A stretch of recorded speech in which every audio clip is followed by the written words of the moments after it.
vous écoutez RTL.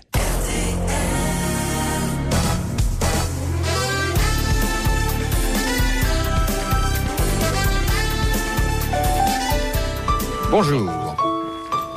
À la demande des auditeurs, le divertissement donné en l'honneur du repas consommé devant les auditeurs du Grand Studio par Sa Majesté Léon Zitrone, nous avons résolu de vous présenter des grosses têtes pas tout à fait comme d'habitude, c'est-à-dire des grosses têtes grand siècle.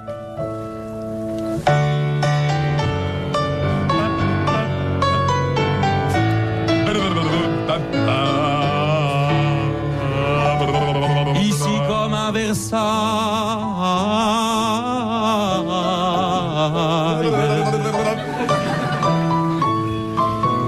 tous les jours à 4 heures, les mâchoires de Léon Zitrone travaillent et il prend son petit jambon. Et je prends mon petit jambon, et il prend son petit blanc qui m'a. Aïe! Zitrone, tu as un graton dans tes cordes d'avocat. Il vaut mieux, mon Jaco, avoir un graton que l'air d'un cochon.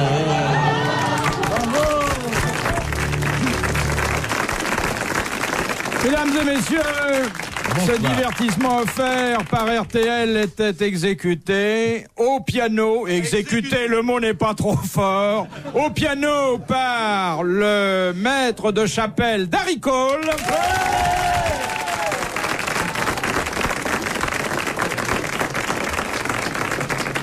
La basse était Léon Zitrone. Avec malheureusement un chat qui m'a gêné au moment où nous passions de majeur en mineur. Le baryton était Charles Level.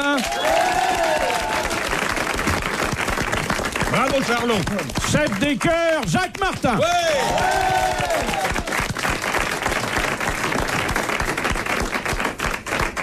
Puis-je vous demander, mes seigneurs, car je ne vous appellerai pas autrement aujourd'hui, d'user à l'égard de vos camarades, du public et donc de l'auditeur, de formules d'une courtoisie exquise. Puis-je, Votre Majesté, avant de débuter, me tourner vers cette charmante pucelle qui vient de me tâter la cuisse et m'a demandé si j'ai bien compris de la rentrer car elle vous gêne et vous ne pouvez pas regarder Bouvard. C'est bien cela.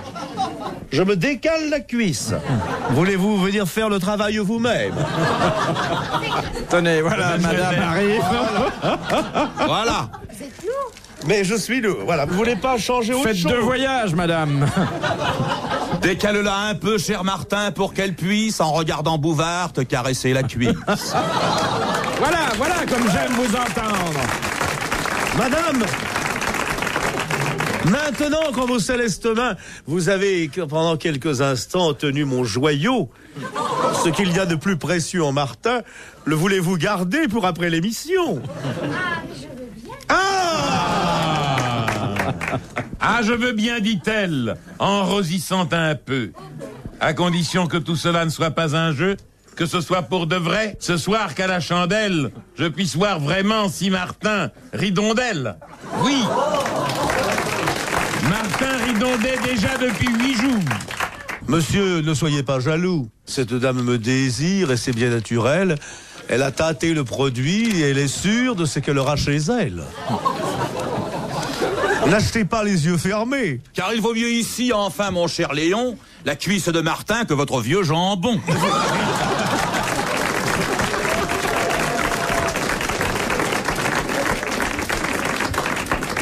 Je vois mal mademoiselle coucher contre une tranche. Même si, pour celle-ci, c'est aujourd'hui dimanche.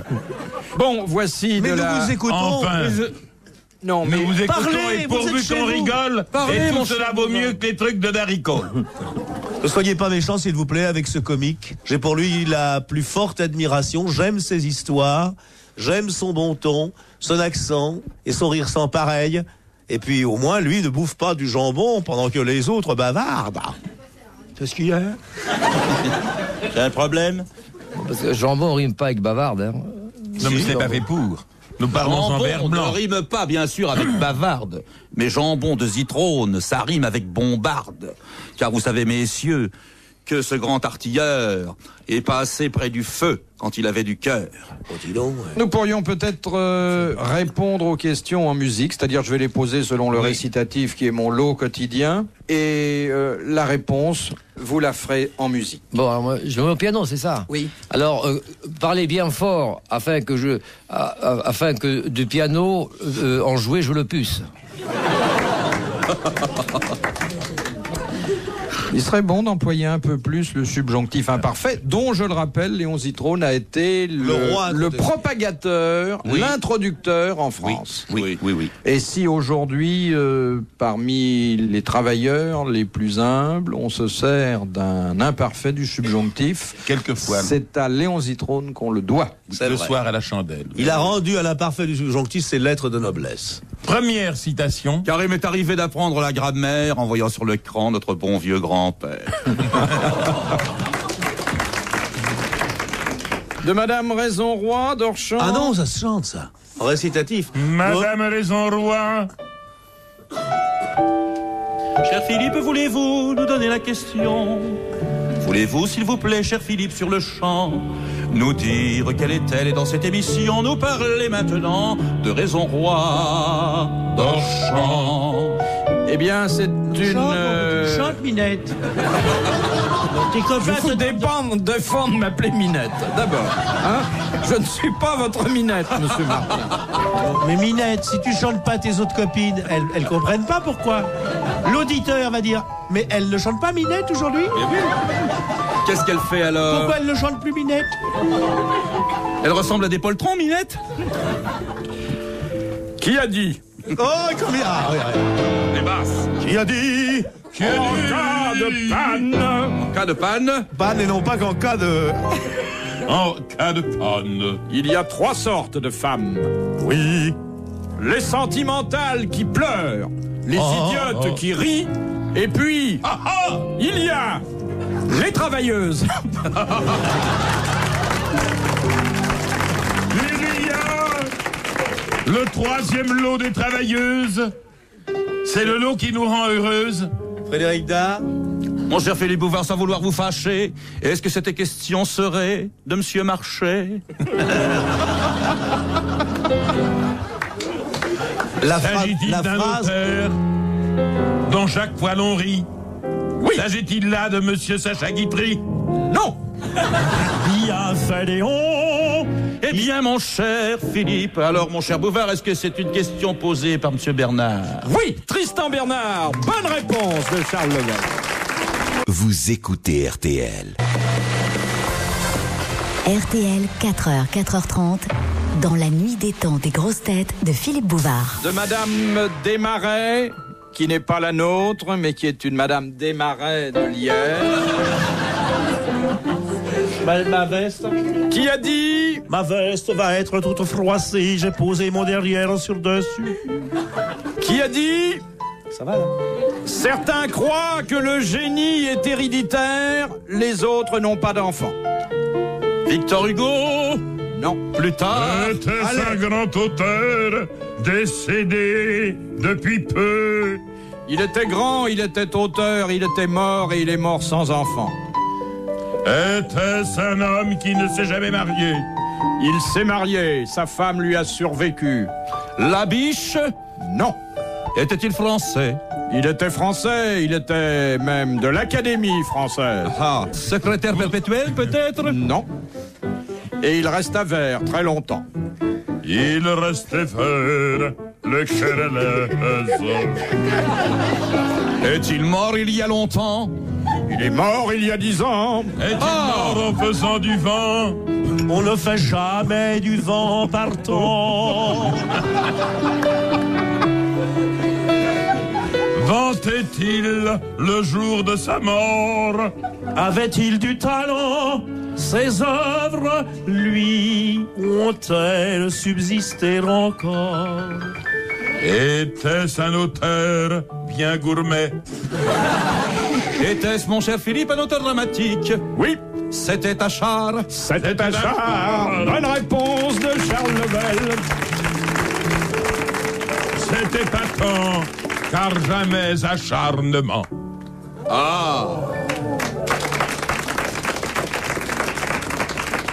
Ça a quand même beaucoup plus de classe que d'habitude. Hein. Il a une n'a pas belle Léon, d'importance. vous auriez dû la travailler, vous avez un bel organe. Hein. Ah oui. Pourquoi vous ne le montrez pas plus souvent? Vous aviez déjà un bel orgasme, mais là, vous avez un bel organe. Ah non, j'ai l'orgasme. J'ai de l'orgasme des hauts et des bas. Faites voir, Dari. Ah non, vous n'avez pas... Léon va vous chanter son orgasme. Silence. Attention. Oh, il m'arrive quelquefois de me le prendre par 2 fois. Les jours de fête. C'est pas possible, vous avez fait un tiercé dans l'ordre. Ce n'était pas tiercé exactement. C'est ce qu'on appelle en sport hippique un couplet gagnant. Je me pique d'en faire quelquefois de beau. Un doublé. Un jumelé. N'êtes-vous pas Un sûr couplet. d'exagérer? Et est-ce que ça fut payant? Ça fut payé. C'est un rapport gagnant. C'est un rapport placé.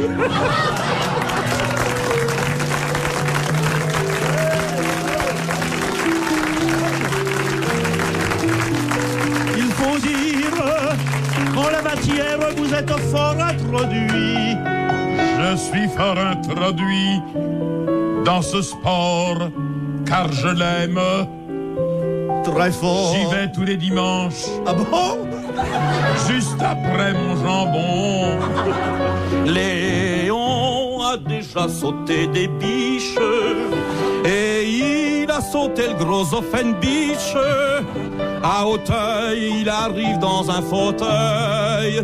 À Longchamp, c'est lui qui prend tout le champ. À Évry, qu'est-ce qu'il fait le bon Zitrone?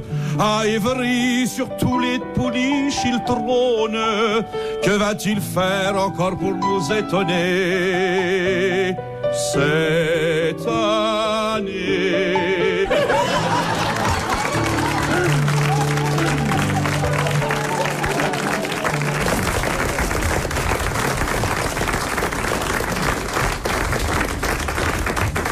De Madame Daligan de Digoin. Madame Daligan de Digoin. Madame Digoin de Daligan. Mon cher Léon Zitrone, je pense que ce soir, vous rentrerez en ambulance. Entre 2 tranches de jambon. Pour une fois que j'ai pris ma voiture, vous m'avez mené la vie dure. Il va falloir qu'à mon volant, je rentre sans faire semblant. Moi, j'ai une fois été raccompagné par Léon Zitrone en voiture. C'est quelque chose. La voiture est comme les chevaux, elle va directement à Longchamp. Il monte, il met une paire de lunettes, 2 paires de lunettes, il fait, je vous préviens, j'y vois très mal la nuit. Je voudrais. Non, Ben dites-le, n'ayez pas peur. Non, c'est important. Dites-le en musique, tenez, allez au piano. Non. C'est à ce sujet, c'est à ce propos-là. Il y a environ une trentaine de secondes, j'ai fait une note à la place d'une autre et je voulais m'excuser. Oui. Alors, je vais vous dire pour que vous soyez au courant, parce que pas dire que je fais des trucs en cachette. Vous allez écouter bien. Oui. Tout à l'heure, au lieu de faire, j'ai fait. Voilà. Bon, bah tu nous envoies la note et puis on Faut verra. t'avouer, ta moitié pardonnée. On passe l'éponge, hein. Merci bien. La question qui vient de Digoin. Il peut être muet, ouvert ou fermé. C'est le. C'est le. Bonne réponse collégiale. Vous écoutez RTL. Philippe Bouvard sur RTL, 4h, 4h30, les grosses têtes dans la nuit des temps. Jusqu'à 4h30, 4 magnifiques grosses têtes dans la nuit des temps du 22 août 1984 autour de Philippe Bouvard, Léon Zitrone, Jacques Martin, Charles Lebel et Darry Cole. Hein, ces provinciaux qui viennent manger notre pain. Oh, vous êtes parisien, vous? Oui. Non. Un vrai de Paris? Pas tout à fait. Mais comme je suis venu m'installer à Paris à 1 an, je peux être considéré quand même comme un Parisien. À l'âge d'1 an? Oui. C'est-à-dire, il y a tout juste, il y a à peine un demi-siècle. Exactement. Eh bien, moi, je suis plus vieux Parisien que vous. Je suis à Paris depuis 62 ans. Oui, mais vous êtes 1922. Vous êtes né hors de nos frontières, Je Léon. suis né hors de nos frontières, comme vous dites, mais je suis parisien depuis 1922, c'est-à-dire depuis 62 ans. Et vous avez été naturalisé en quelle année? Oh, j'étais naturalisé très tôt, vers les je années savais pas que vous aviez été 32, naturalisé, je disais ça comme ça au hasard. Naturalisé en 32 ou en 33. Moi, je savais même pas que vous étiez né hors de nos frontières. Ah parce que vous ne lisez pas les journaux. Non. Et vous regardez pas la télévision. Je savais même pas. Voyez. Dites-donc, ils m'ont écrit de Verdun pour me demander d'aller présenter, c'est un jour où je ne peux pas, mais ils m'ont demandé si je voulais emmener un ami. Alors j'ai pensé que nous pourrions peut-être, étant donné l'affection que nous portons à tous ceux qui ont combattu, nous pourrions peut-être bien y aller ensemble, hein, Père Martin? T'as parfaitement raison. C'est pas fait casser la gueule pour des petits cons à cheveux longs, là. Regarde-moi ça, on sait même pas si c'est des gonzesses ou si c'est des hommes. Regarde-le, il y a un corsage. J'aurais voulu voir ça dans les tranchées. On l'aurait pas vu, remarque. La tête aurait pas dépassé. Ça, avec moi, l'ennemi aurait été bien attrapé. Ah oui, ça y est. Il faudrait tirer sur les chaussures pour viser la... Ah ouais. Faut viser le nombril, ça passe au-dessus, hein. C'est pas assez bas. Mais moi, je suis un ancien combattant. C'est vrai, moi aussi. Vous avez combattu contre quoi, vous? Je me le demande, je voyais rien en face, alors. On a fait de la pacification. Ah, parce que vous étiez de l'autre côté? Vous êtes trop jeune pour avoir... l'Algérie, t'as fait l'Algérie, bon Dieu, avec Martin. Et alors? Qui c'est qui l'a gagné, la guerre d'Algérie? C'est moi? C'est pas nous. Qu'est-ce que vous faisiez là-bas? Je gardais les mandarines. Je rigole pas, on était 16 pour garder 16 hectares de mandarines. Vous aviez votre hectare chacun. Il vaut mieux faire la guerre avec des mandarines qu'avec des grenades. Moi j'ai préféré. Et vous, monsieur On n'a pas eu de Lebel? pépin. Même chose, seulement moi j'étais dans un régiment de tirailleurs algériens. Alors ça donnait à peu près ça. Vous avez surtout dû défendre votre vertu. J'ai défendu ma vertu, oui, énormément, oui. Tirailleurs level, le 21e artère, le 3e commandement. Attention mon capitaine, salut tout le monde. C'est une question qui est successivement importante, mais absolument ça fait rien. J'entendais parler comme ça autour de moi. Dans quoi vous avez fait votre service, vous, monsieur Daricol? Dans le piano. Dans l'armée. Oui. Dans l'armée. Mais pas dans la guerre. Quelle guerre d'abord? 70. 71, oui. J'ai pas souvenir. Comment? Et quand Gambetta est parti en ballon, mon jeune ami, vous ne vous souvenez pas? Non, j'étais déjà... Derrière les lignes. J'avais cassé mes lunettes. J'ai cassé mes lunettes, mais c'est moi qui faisais le reportage, vous en souvenez pas? Ah, j'ai entendu. Gambetta partant comme ça? C'était il y a peine, il y a 150 ans. Oui, vous aviez même expliqué qu'on avait coupé l'éclairage parce qu'on avait besoin du gaz pour gonfler. Eh oui, on gonflait. Alors, monsieur Daricol, vous étiez dans quelle arme? Dans le génie, sans doute? J'étais... Ça se voit, c'est vrai, non? Ouais. Il y a des restes.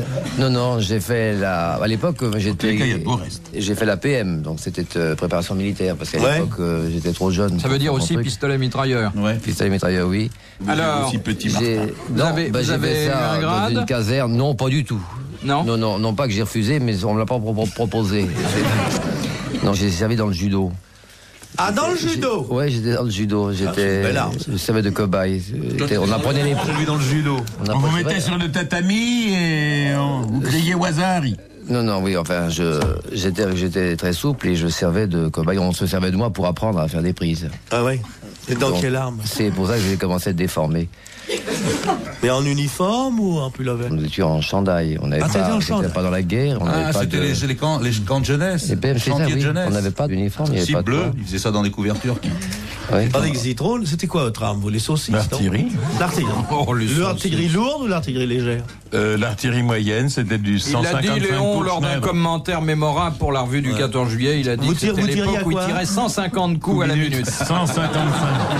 155 coups Schneider. C'était des belles douilles, alors? Ah, c'était des douilles, comme je vous en souhaite. Vous aviez un canon par personne ou vous étiez... Nous avions... Oh non, on n'était pas si riche que ça. Vous étiez combien à mettre la main au fût?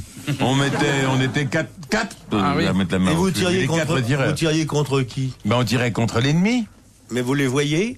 Non, dans l'artillerie, on ne voit pas l'ennemi, sauf si on tire. Vous tirez au hasard. Ah non, on calcule. Avec des abacs de tir, des tables de log et un brigadier de tir. Oui, mais le temps de calculer, l'ennemi est plus où il était. Justement. Non, mais l'ennemi d'artillerie. Vous calculez que l'ennemi est là. Le temps qu'il vous faut pour multiplier, il se retient 2, l'ennemi est là.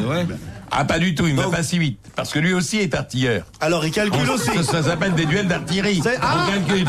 Et c'est celui qui a calculé le plus vite qui fiche sur la gueule à l'autre. C'est ça, les obus se croisent. Les obus se croisent. Ils ne se rencontrent jamais. Ah, il leur arrive de se rencontrer, ça va être une belle gerbe. Est-ce que je peux vous demander si vous conservez vos tables de logarithme sur vous? Non, mais mes abacs de tir, oui. Qu'est-ce que c'est, vos abacs de tir? C'est un truc pour calculer s'il faut tirer plus court ou plus long. On encadre l'objectif d'abord. D'abord vers le nombril, ensuite vers les genoux, troisième coup au but. C'est intéressant, je vous voyais pas sous cet angle-là.